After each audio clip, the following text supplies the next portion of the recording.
Twelfth class English.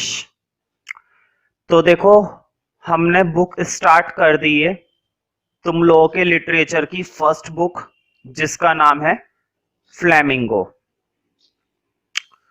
और flamingo के अंदर जो चैप्टर नंबर 1 है, कमाल की बात यह है कि पहले चैप्टर का नाम ही क्या है, द लास्ट लेसन। हैरानी वाली बात है। तो स्टोरी हमने प्रॉपर तरीके से समझ ली है कि किस तरह से एक टीचर है वो अपने बच्चों को एक आखिरी फ्रेंच लैंग्वेज पर बेस्ड पाठ पढ़ाता है और उसका तबादला हो चुका है और उसको यहां से जाने के लिए कह दिया गया है जर्मन वालों ने कि अब से एल्सेस और लॉरेंस के स्कूलों में सिर्फ कौन सी भाषा पढ़ाई जाएगी, जर्मन। फ्रेंच पढ़ाई जानी वर्जित कर दी गई है। तो ऐसे में क्या है, अगर कोई टीचर अपना सब्जेक्ट पढ़ा रहा है और उसे वो सब्जेक्ट पढ़ाने के लिए अब से मना कर दिया गया है तो दुख होगा ना, एक तरीके से बहुत दुख होगा कि जिस स्कूल में जिस क्लासरूम में वह पिछले 40 साल से पढ़ा रहा था, अचानक से उसे वहां पर पढ़ाने के लिए मना कर दिया गया। भाई दुख होता है। हर किसी व्यक्ति की उस काम से यादें जुड़ जाती हैं, वहां की जगह से यादें जुड़ जाती हैं। तो ऐसे में उन यादों को अपने दिल और दिमाग से मिटाना बहुत ही मुश्किल हो जाता है, जो कि इस टीचर के लिए भी हुआ। लेकिन फिर भी इसने अपना आखिरी पाठ वहां के लोगों को, वहां के बच्चों को, वहां के गांव के लोगों को बहुत अच्छे से पढ़ाया और समझाया, बिल्कुल वैसे ही जैसे कि वो पिछले 40 साल से पढ़ाता आ रहा था। तो जरूरत है अब इस चैप्टर के कुछ शॉर्ट क्वेश्चंस देखने की। हालांकि मैंने कुछ शॉर्ट पहले से ही करा दिए हैं, ठीक है, क्योंकि ये चैप्टर बहुत इंपॉर्टेंट है। तो थोड़े से शॉर्ट क्वेश्चंस और करने की हमें जरूरत है। तो बहुत ही बढ़िया चैप्टर था। Short answer type question. मैं फिर से वही बोलूंगा कि जितना भी क्वेश्चन मैं दूंगा किसी भी चैप्टर का और किसी भी बुक का, चाहे वो लॉन्ग क्वेश्चन हो चाहे वो शॉर्ट क्वेश्चन हो, हालांकि अभी तक मैंने तुम्हें लॉन्ग क्वेश्चन नहीं कराए, सिर्फ शॉर्ट कराए, तो वही क्वेश्चंस तुम लोगों को करने हैं। उसके अलावा तुम्हें एक भी एक्स्ट्रा क्वेश्चन कहीं से भी करने की कोई जरूरत नहीं है, चाहे वो लिटरेचर हो चाहे वो नॉवल हो, सिर्फ वही क्वेश्चन करने हैं। बाहर से कोई एक्स्ट्रा करना चाहते हो तो कर लो, कोई दिक्कत नहीं है, लेकिन मैं तो ये बोलूंगा कि कोई जरूरत भी नहीं है, कोई प्रॉब्लम नहीं है, तो कोई फायदा भी नहीं है उन्हें करने का, एक्स्ट्रा करने का। सिर्फ वही करना है जो चीज मैं दे रहा हूं, ठीक है। गारंटीड है क्वेश्चन उसी में से ही आएगा। पूरी लिटरेचर 40-45 नंबर की हम पर छोड़ दो। तो फर्स्ट क्वेश्चन देखते हैं भाई, बहुत ही बढ़िया शॉर्ट क्वेश्चन है और बहुत ही इंपॉर्टेंट है। How was the last lesson taught and learn. Taught का मतलब होता है पढ़ाना और लर्न का मतलब होता है सिखाना। जो आखिरी पाठ था, जो लास्ट लेसन था, वो कैसे पढ़ाया गया और किस प्रकार सिखाया गया। मुझे बताओ, उस स्कूल के अंदर आखिरी लेसन जो था, लास्ट लेसन जो था, वो कौन पढ़ा रहा था, एम हैमल, और वही बच्चों को सिखा रहा था। तो उसने अपना ये पाठ किस प्रकार बच्चों को वहां पर पढ़ाया और सिखाया। देखो होता क्या है, मान लो अगर एकदम से किसी को आखिरी दिन के लिए बोल दिया जाए कि आज ये तेरा आखिरी दिन है, उसके बाद तू यहां से चला जाइयो, तो क्या होगा, दुख तो खैर देखो होगा ही होगा, लेकिन कुछ लोग क्या करते हैं, इतने दुखी हो जाते हैं सब कुछ छोड़ देते हैं कि छोड़ हटा, आज तो मेरा आखिरी दिन है, आज क्या कर लूंगा मैं, मुझे कुछ नहीं चाहिए, मेरा दिमाग खराब हो गया, ये है वो है, दुनिया भर की बेवकूफपंती दिखाते हैं। इसने ऐसा नहीं करा, इसने बिल्कुल निष्ठा के साथ, बिल्कुल असली भाव के साथ वो आखिरी पाठ वहां के लोगों को बहुत ही अच्छे ढंग से समझाया, जैसा कि ये पिछले 40 साल से पढ़ा रहा था, जैसा कि ये पिछले 40 साल से समझा रहा था, बिल्कुल उसी तरह से, उसमें जरा सा भी बदलाव ना आया और बहुत ही अच्छे ढंग से इसने वो अपना आखिरी लेसन वहां के लोगों को पढ़ाया। अब जरा आंसर देखते हैं। M Hamel read the last lesson very carefully. M Hamel ने पढ़ा आखिरी पाठ वेरी केयरफुली, बहुत ही ध्यान पूर्वक। केयरफुली का मतलब होता है ध्यान से, जरा सी भी लापरवाही नहीं करी, बड़ी ही जिम्मेदारी के साथ, जैसे मैं तुम लोगों को पढ़ाता हूं बिल्कुल ऐसे ही उसने वहां के लोगों को पढ़ाया। एंड एक्सप्लेन्ड एवरीथिंग, और हर प्रकार की चीज को या हर चीज को उसने क्या करा था, एक्सप्लेन करा था, समझाया था। विद पेशेंस, बहुत ही धैर्य के साथ, शांति के साथ, किसी भी तरह की इसको कोई परेशानी नहीं हुई, कोई जल्दबाजी नहीं करी इसने, बहुत ही धैर्य के साथ, शांति के साथ वहां के लोगों को इसने अपना वो आखिरी लेसन पढ़कर सुनाया। He seemed to give them all he knew before going away. सबसे इंपॉर्टेंट लाइन इस चैप्टर की, सबसे इंपॉर्टेंट लाइन। देखो एक टीचर का क्या काम होता है, टीचर का काम होता है कि उस टीचर के अंदर जितनी भी नॉलेज है वो वही नॉलेज अपने स्टूडेंट्स को पास करे, वो सारा का सारा ज्ञान अपने बच्चों को दे जिन्हें वो पढ़ा रहे हैं। हर एक टीचर का एकमात्र यही उद्देश्य होता है कि किसी दिन मेरा स्टूडेंट मुझसे भी बड़ा टीचर बन जाए या मुझसे भी बड़ा बुद्धिमान व्यक्ति बन जाए। तो एम हैमल ऐसा लग रहा था, देखो क्या लिखा हुआ है, he seemed to give them all he knew before going away। वह ऐसा लग रहा था, seemed का मतलब होता है दिखाई देना, वह ऐसा दिखाई दे रहा था to give them, कि वह उन्हें सब कुछ देना चाहता है, to give them all he knew, जितना भी वह जानता है, जितना भी वह सारी बातें जानता था वो सारी बातें उनको देना चाहता था। जितनी भी उसे नॉलेज थी एम हैमल को, वो सारी नॉलेज अपनी उन लोगों को देना चाहता था बिफोर गोइंग अवे, दूर जाने से पहले। वो ये चाहता था कि मेरा ये आज आखिरी दिन है, तो जितना भी नॉलेज मुझे इस लैंग्वेज के बारे में है, जितना भी ज्ञान मुझे इस चैप्टर के बारे में है, मैं सारी नॉलेज यहाँ के लोगों को देकर चला जाऊं। उसको ऐसा लग रहा था कि आज के बाद तो ये फ्रेंच बोलेंगे नहीं, तो जितना हो सकता है मैं उतना ज्यादा से ज्यादा इनको पढ़ाऊंगा और अपनी खूब नॉलेज इनको दूंगा कहीं जाने से पहले। बहुत इंपॉर्टेंट लाइन है। एक टीचर कितना भी समर्पित हो बच्चों के लिए और उसके विद्यार्थियों के लिए, उसके चेलों के लिए, उतना ही बढ़िया होता है। फ्रेंच, ये लड़के का नाम है, पता है ना, वो छोटा लड़का जो पार्टिसिपल्स के रूल्स को याद नहीं कर पाया था। Franz listen to his teacher very carefully, Franz ने अपने अध्यापक की बातें सुनी, अपने अध्यापक को सुना वेरी केयरफुली, बहुत ही ध्यानपूर्वक। इसने औरों के दिन की तरह बिल्कुल भी लापरवाही नहीं करी।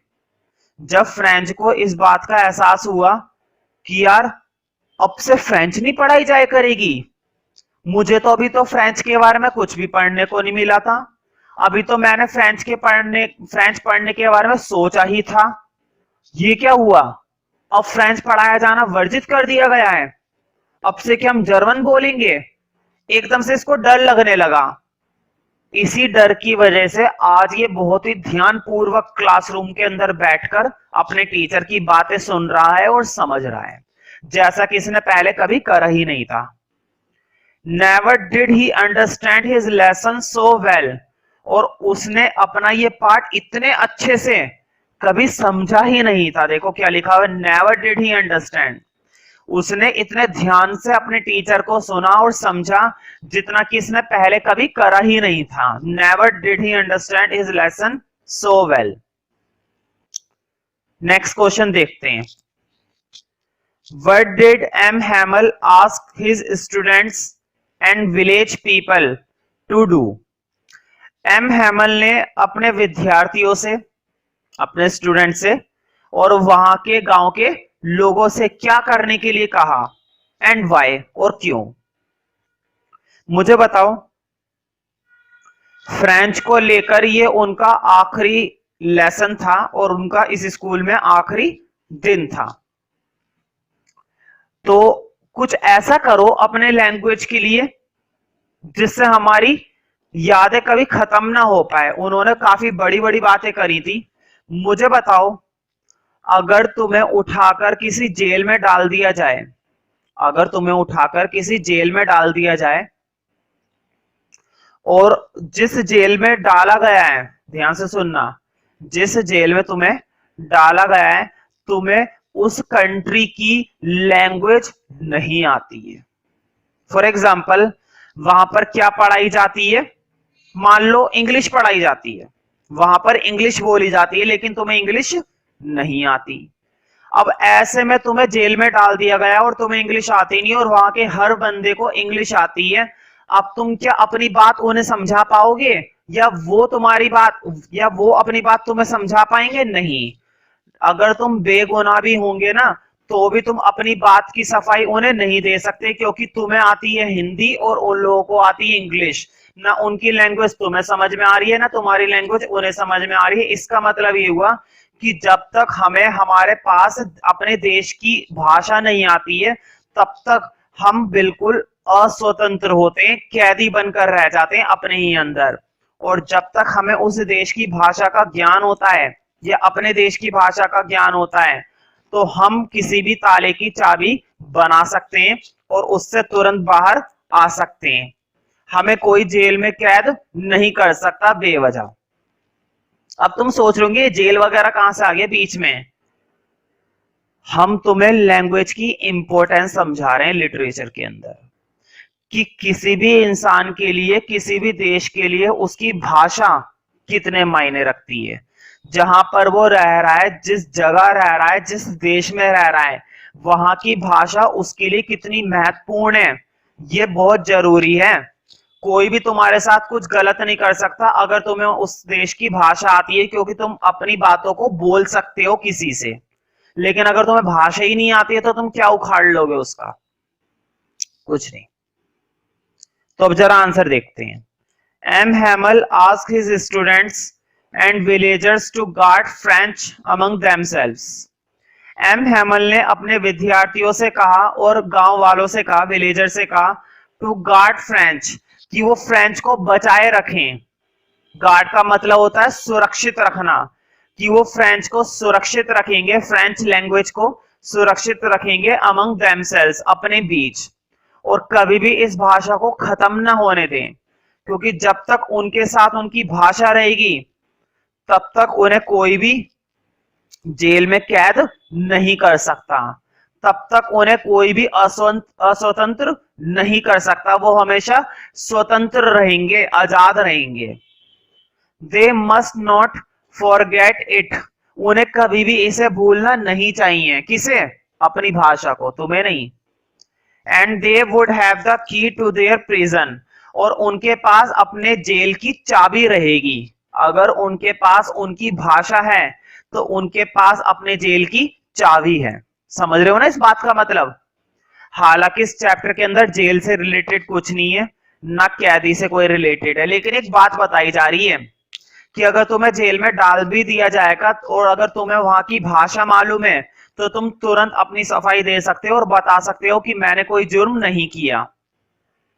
तो एक तरीके से तुम्हारे पास अपने जेल की क्या होती है? चाबी होती है, अगर तुम्हारे पास उस देश की क्या होती है? भाषा। इन अदर वर्ड्स, दूसरे शब्दों में, they could hope for freedom, दूसरे शब्दों में कहें, तुम अस्वतंत्र की आशा, तुम स्वतंत्रता की आशा कर सकते हो, if they continue to learn and protect their language, अगर तुम अपनी भाषा की सुरक्षा करोगे और अपनी भाषा को लगातार सीखते रहोगे, तो तुम्हें कभी भी कोई भी अस्वतंत्र नहीं कर सकता, तुम्हें कभी भी कोई भी कैदी नहीं बना सकता। तुम्हें हमेशा किसकी कल्पना करनी होगी? स्वतंत्रता की। तुम हमेशा क्या हासिल कर सकते हो? फ्रीडम। फ्रीडम की तुम आशा कर सकते हो यदि तुम्हारे पास तुम्हारी भाषा है। नेक्स्ट क्वेश्चन देखते हैं। How did French recite? Recite का मतलब होता है सुनाना।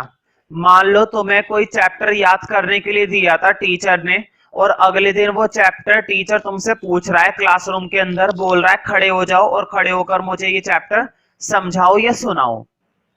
तो रिसाइट का मतलब होता है सुनाना। समझ रहे हो ना? How did French recite?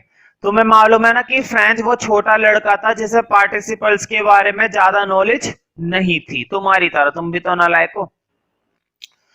तो उसने अपना ये पाठ किस प्रकार सुनाया? किसने? फ्रेंच ने। What was the teachers reaction? और टीचर का क्या रिएक्शन था इस बात पर। मुझे बताओ, क्या टीचर ने गुस्सा करा था? क्या टीचर को इस बात पर कुछ गुस्सा आया था? नहीं, कोई गुस्सा नहीं आया बेचारा, वो क्या गुस्सा कर लेगा, उसकी तो खुद ही दुनिया बर्बाद हो गई है। स्कूल छोड़ने के लिए क्या दिया है, फ्रेंच पढ़ाया जाना वर्जित कर दिया है, वो क्या उखाड़ लेगा तुम्हारा, है ना। तो उस बेचारे ने कुछ नहीं करा, उसका तो खुद ही नाश हुआ पड़ा था, है कि नहीं। अच्छा है, आंसर देखते हैं अब। Franz had not learn his lesson, Franz ने अपना पाठ याद नहीं किया था। How sorry he was confused with his teacher, वह कंफ्यूज हो गया when his teacher asked him to recite, जब उसके टीचर ने उसे सुनाने के लिए कहा कि खड़े हो जाओ और ये पाठ सुनाओ। He got mixed up on the first word, वह पहले शब्द पर ही उलझ गया।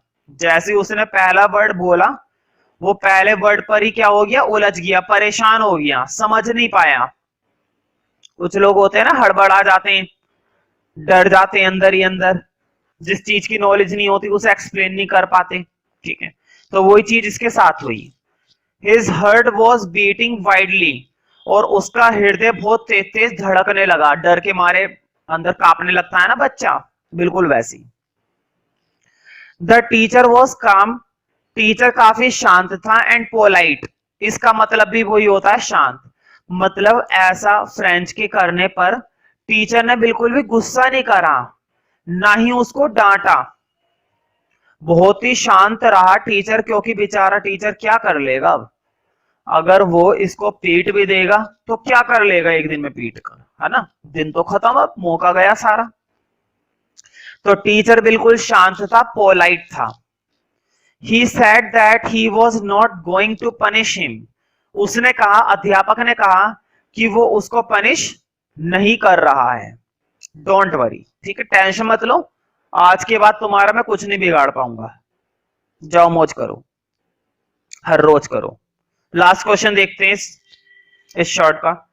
What was the reason of M Hamel putting on his fine Sunday cloth, क्या कारण थे या क्या कारण था जिसकी वजह से एम हैमल ने वो अपने रविवार के कपड़े पहने हुए थे, जिन्हें वो छुट्टी के दिन पहना करते थे, या इंस्पेक्शन वाले दिन पहना करते थे, है ना, या प्राइस डेज वाले दिन पहना करते थे, या कोई ओकेशन होता था तब पहनते थे, तो आज के दिन क्यों पहने थे, क्या कारण था कि उन्होंने अपने वो शानदार संडे वाले कपड़े पहने हुए थे। Why had the villagers come, और गांव के लोग क्यों आए हुए थे, सोचने वाली बात है भाई, है ना, बच्चे आते हैं, स्टूडेंट्स आते हैं, गांव के लोग क्यों आए हुए थे, तुम्हें भी मालूम है भाई, वहां पर एम हैमल ने शानदार कपड़े इसलिए पहने हुए थे, और वहां पर गांव के सभी लोग, पोस्टमैन, वहां का किराएदार, वहां का हर एक व्यक्ति आया हुआ था, इसलिए क्योंकि वो अपने भाषा को क्या देना चाहते थे, सम्मान। वो जानते थे कि किसी भी देश के लिए उस देश की भाषा कितनी महत्वपूर्ण होती है। अब जरा आंसर देखते हैं। M Hamel put on his best cloth in honour on his last lesson, तो एम हैमल ने अपने बढ़िया कपड़े पहने हुए थे सिर्फ सम्मान देने के लिए अपने आखिरी लेसन को। Villagers come here in order to thank the teacher, और गांव के लोग वहां पर आए हुए थे सिर्फ अपने टीचर को थैंक करने के लिए कि उन्होंने पिछले 40 साल से हमें ये फ्रेंच लैंग्वेज पढ़ाई, and to show the respect to the country, और अपने देश को सम्मान देने के लिए। कितनी बड़ी बात है, एक तो वो उस टीचर का शुक्रिया अदा करने आए थे कि वो 40 साल से पढ़ा रहे हैं, और दूसरी चीज उन्हें अपने भाषा के प्रति जिम्मेदारी भी थी और सम्मान भी था, जिसके लिए वो यहाँ पर आए हुए थे। अच्छा लगे तो लाइक करो, नहीं अच्छा लगे तो फिर भी लाइक कर दो भाई यार, एक लाइक करने में क्या